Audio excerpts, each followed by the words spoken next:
Hello everyone, welcome back. আমরা এই section 3 তে দেখব কিভাবে একটি ড্রয়িংকে প্রেজেন্টেবল ওয়েতে প্রেজেন্ট করতে হয়। তো আমরা শুরুতেই আমাদের লেসন 1 এ রেখেছি কিভাবে একটি ড্রয়িং বিভিন্ন টুলস দ্বারা করার পরে কিভাবে সেই অবজেক্টগুলোকে ডাইমেনশন অ্যাড করতে হয়, অর্থাৎ কোন অবজেক্টের লেন্থ, উইডথ বা তার রেডিয়াস বা তার অন্যান্য যে প্যারামিটারসগুলো আছে সেগুলো কতটুকু, সেই ডাইমেনশনসগুলো অ্যাড করা আমরা এই ভিডিওতে শিখব।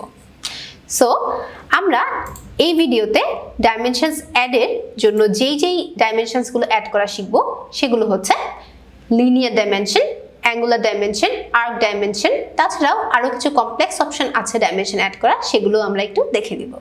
So without any further delay আমরা আমাদের অটোক্যাডে চলে যাই। সো আপনারা দেখতে পাচ্ছেন যে হচ্ছে আমাদের ইউজার ইন্টারফেসের এই অ্যানোটেশন জায়গাটাতে হচ্ছে আমাদের ডাইমেনশন অ্যাড করার বিভিন্ন জায়গা আছে। এখানে আপনারা দেখতে পাচ্ছেন ডাইমেনশন বার, এবং এখানে দেখতে পাচ্ছেন যে হচ্ছে আপনারা কি কি রকম ডাইমেনশনস হচ্ছে একটি ড্রয়িংয়ে অ্যাড করতে পারেন।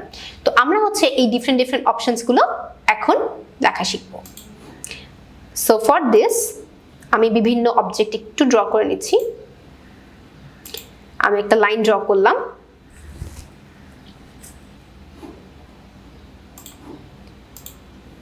একটা রেক্টেঙ্গেল ড্র করলাম, একটা সার্কেল,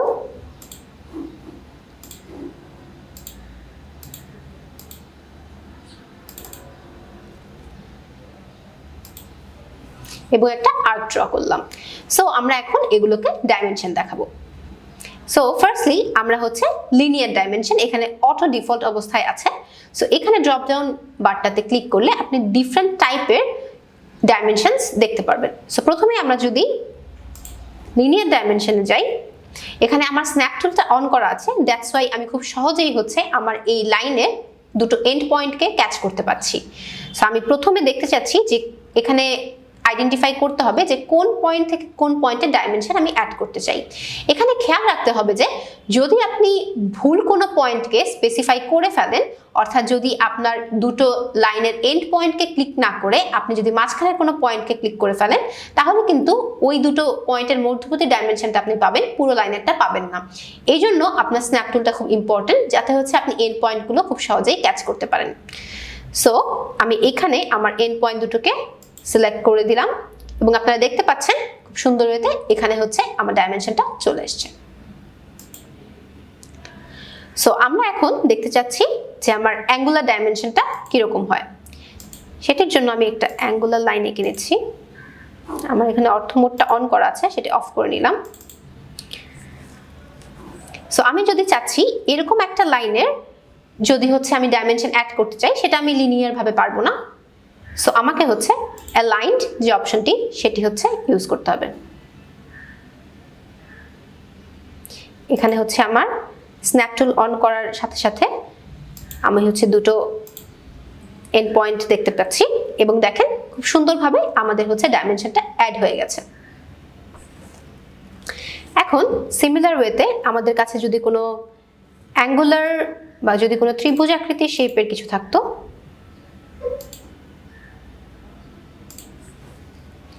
ফর এক্সাম্পল আমি হচ্ছে এই অ্যাঙ্গেলটা কত এই ডাইমেনশনটা এখানে অ্যাড করতে চাই। তো সেই কেসে আমাকে যেটি করতে হবে সেটি হচ্ছে এখানে অ্যাঙ্গুলার যে অপশনটি আছে সেটি ক্লিক করতে হবে, এবং এখানে স্পেসিফাই করতে বলা হয়েছে যে হচ্ছে কোন দুটো লাইনের মাঝখানে অ্যাঙ্গেলটা আমি হচ্ছে এখানে ডাইমেনশন আকারে অ্যাড করতে চাই। সো আমি হচ্ছে এই লাইন আর এই লাইনটাকে সিলেক্ট করে দিলাম, এবং আপনারা দেখতে পাচ্ছেন যে হচ্ছে এটার আউটার রেঞ্জে বা হচ্ছে এটার ইনার রেঞ্জে দুই পাশে আমি অ্যাঙ্গুলার যে ডাইমেনশন সেটা অ্যাড করতে পারি।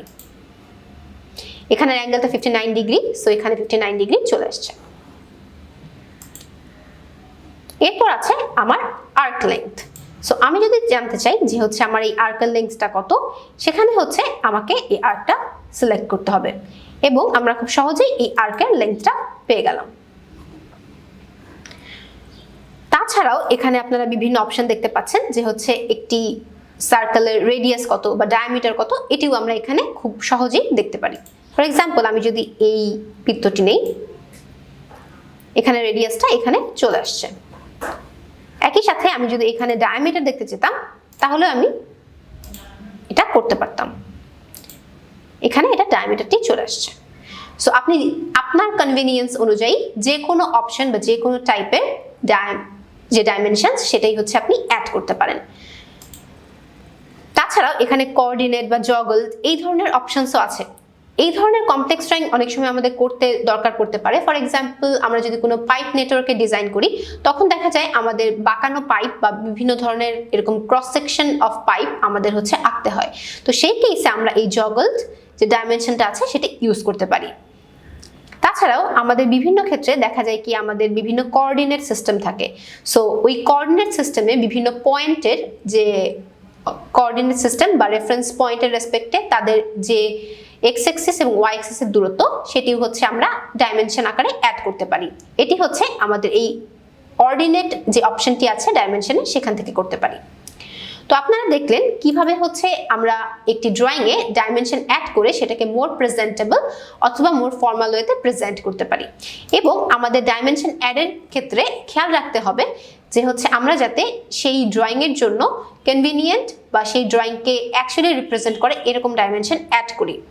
সো এভাবে হচ্ছে আপনি আপনার ডাইমেনশনগুলোকে অ্যাড করতে পারেন। আর আপনার যদি এই ডাইমেনশনের কোনো কিছু এডিট করা প্রয়োজন পড়ে, এখানে আপনি ডাবল ক্লিক করলেই আপনার হচ্ছে এই ডাইমেনশনটা সিলেক্ট হয়ে যাবে এবং এখানে একটি টেক্সট এডিটর চলে আসবে। এখান থেকে আপনি হচ্ছে আপনার পছন্দসই যদি কোনো স্টাইল থেকে থাকে এই ড্রপ ডাউন মেনু থেকে সেটি সিলেক্ট করে ইউজ করতে পারেন। তাছাড়াও আপনার এখানে আরো অনেক অপশন আছে। ফর এক্সাম্পল, আপনি যদি এখানে কোনো টেক্সট লিখতেন তখন সেটি অটো স্পেল চেকারের সাহায্যে চেক করা পসিবল হতো। এই ধরনের অনেক বেশি অপশনস হচ্ছে আপনাকে অটোক্যাড দেয় যে আপনি হচ্ছে আপনার ডাইমেনশনগুলোকে আরো সুন্দরভাবে আরো সুন্দর ওয়েতে যাতে রিপ্রেজেন্ট করতে পারেন। সো আমি হচ্ছে আমার এই এডিটরটা ক্লোজ করে দিচ্ছি। আপনার যদি এই ডাইমেনশনটাকে ডিলিট করার প্রয়োজন হয় তখন আপনি এক ক্লিকে এটাকে সিলেক্ট করে ডিলিটও করে দিতে পারেন। সো আপনারা দেখলেন কিভাবে আমাদের কোনো ড্রয়িংয়ে কোনো অবজেক্টগুলোর জন্য ডাইমেনশনস অ্যাড করা প্রয়োজন হয় এবং কি কি টাইপের ডাইমেনশনস আমরা অ্যাড করতে পারি এবং এই ডাইমেনশনসগুলো অ্যাড করার মাধ্যমে আমরা আমাদের ড্রয়িংকে কিভাবে প্রেজেন্টেবল ওয়েতে প্রেজেন্ট করতে পারি। So thank you everyone, looking forward to the next video.